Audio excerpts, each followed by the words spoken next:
The material in this video was presented to MLA Court Ellingson on Friday, September 19, 2025, with the hope that Naheed Nenshi and the Alberta NDP will step up and lead the transformation of Canada. To start with, let me make the claim that people are not as polarized as it seems. Interest-based mediation helps people shift from an unproductive deadlock of incompatible positions to collaborative problem-solving. Parenting coordination can force high-conflict parents to effectively co-parent for the sake of the children. At the beginning of every speech that Naheed gives, he talks about doing politics differently. But for the remainder of every speech, he relentlessly attacks Danielle Smith and the UCP, which some people really like, but it's not very productive. In Naheed's defense, he has no choice. The political game currently imposes an attack style of play on all of the participants. Now, let's take an objective look at a few things. The British North America Act, commonly referred to as the Canadian Constitution, starts out as follows: an act for the Union of Canada, Nova Scotia, and New Brunswick, and the government thereof, and for the purposes connected therewith. Given that a constitution is the document that describes the way a society has decided to structure itself, it makes sense for a constitution to start with "We the people." I'm certain that everyone in Alberta and everyone in Canada will agree with this.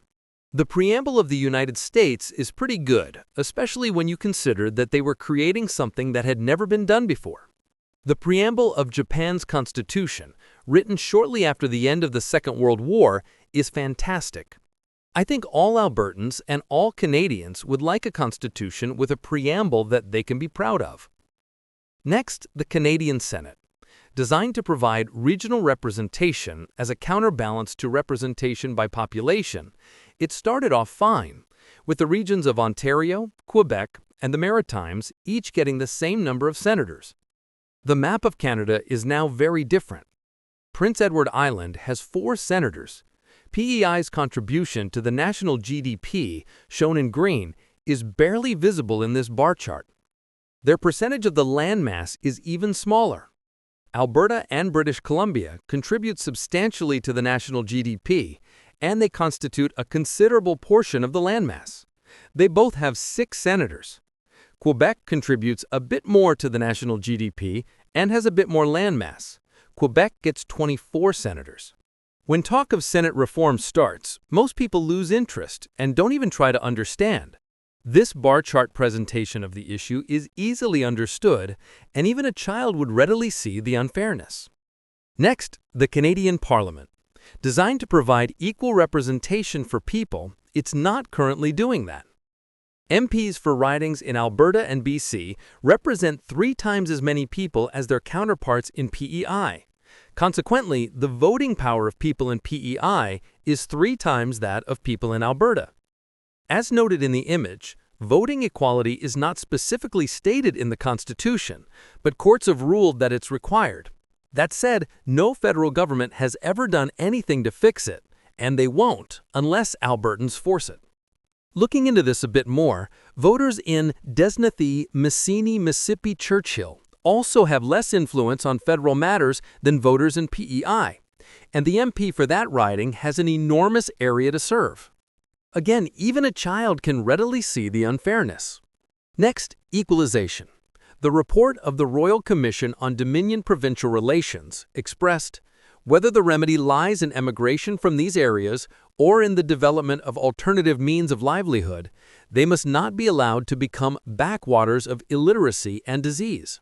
Not only national duty and decency, if Canada is to be a nation at all, but equity and national self-interest demand that the residents of these areas be given average services and equal opportunities. Quebec is certainly not at risk of becoming a backwaters. It goes on to express equity because these areas may have been impoverished by the national economic policies which enriched other areas and which were adopted in the general interest. Those whose interests were sacrificed have some claim that the partnership should work both ways. This makes sense and is a fair approach, but canola farmers are not being compensated. Canada was designed in a colonial era by elites with an exploitative mindset. In 1904, the year before Alberta was created, Clifford Sifton, Canada's Interior Minister, said, "We desire, in fact every patriotic Canadian desires, that the great trade of the prairies shall go to enrich our own people in the East, to build up our factories and our workshops of Eastern Canada, and contribute in every way to our prosperity. If my brother falls on hard times or has a long-term disability, I'm willing to help. But he needs to come with a business plan and ask. There's no way I would tolerate my parents taking a substantial portion of my income for an indefinite period of time and giving it to some of my siblings. Regardless of what percentage of Albertans want to, quote, separate, and what percentage want to, quote, remain in Canada, I suggest to everyone, never be so sure of what you want that you miss out on something better." I think this emoji represents the perspective of most of the people in the Remain in Canada camp. Others are like the frog being boiled, oblivious to the deterioration of a country that used to punch above its weight. There's an endless array of charts that show this deterioration. Some people are more like this fellow on the couch. If he wakes up in time to vote on anything, it won't be to continue with the status quo. More and more people are considering things. Some people are fully aware of what's been happening, but they think that nothing will ever change. Personally, I think we have a one-of-a-kind opportunity to create a country that is better than anything else on the planet. In 1867, in a colonial era, upper-class people designed a top-down democracy that was suited to the travel and communication realities of the times. In 2025, in a technological era that gives everyone unlimited access to information, video conferencing that transcends travel, and diverse communication capabilities, our woefully outdated democracy needs to be redesigned to match the pace and complexity of our times.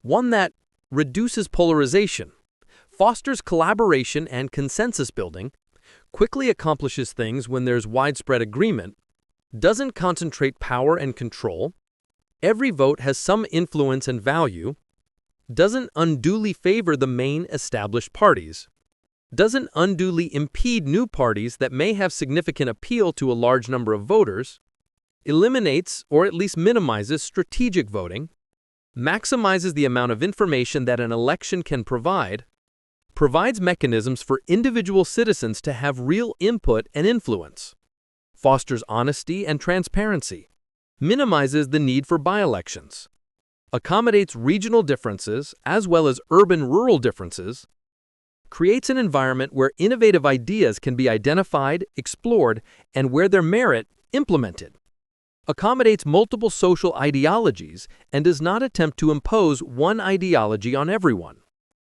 If not Albertans right now, then who and when? There are no doubt countless people across Alberta and across Canada that have good ideas on how to improve things. One of mine is to give the leaders of the top 5 political parties a seat in the legislature. It makes no sense for the premier of the province to be the MLA for a particular riding. Either they have access to the premier that people in other ridings don't have, or their MLA is too busy with provincial matters to give time and attention to the riding. This would avoid by-elections. When a party selects a new leader, they get to work the next day. 5 party leaders at the table ensures diversity of thought and means that every vote has some degree of impact. Federally, I think it should be the leaders of the top 7 parties. To reduce polarization, the process has to force the 2 main parties to work together in a functional way. Elect 2 representatives for each riding. Since the 2 representatives both represent the same group of people, they have to vote the same on every piece of legislation. If they can't agree, then they have to seek direction from their constituents. If a consensus with the constituents doesn't emerge, then a solution that accommodates multiple preferences must be created. Using a ranked ballot will dramatically change the tone of political campaigns, which citizens have been calling for a long time. Note that the ranked ballots have to be processed in a particular way so that the choice is always the person that is preferred by the most people to the greatest degree. Elected representatives should function more like a board of directors for a company or organization. When Danielle Smith won the 2023 election, she had 48 people to choose from when trying to fill all of the ministerial positions. These are very important roles, and they should be filled by people that are highly qualified. Rachel Notley had 53 people to choose from, but some of them had no experience or qualifications at all. So my idea is that the elected representatives find someone for each of the ministerial positions, and then citizens are given an opportunity to approve or not. Since these people should each be of a very high caliber, and for the most part will be nonpartisan, an approval rating of greater than 70% would be required. This forces the elected representatives collectively to do a very good job of picking people. The approval voting would be staggered by 2 years from the representative elections. That provides some continuity. If a minister needs to be replaced, the elected representatives, including the 5-party leaders, select a replacement and then seek approval from the citizens. The same process would apply to the selection of the premiers and the prime minister. The elected representatives and party leaders would search for the best possible person, someone that is smart, well-spoken, experienced, and trustworthy, someone that will be approved of by over 70% of the people. Right now, party leaders fight relentlessly for the opportunity of being the premier or prime minister. This doesn't serve the citizens well.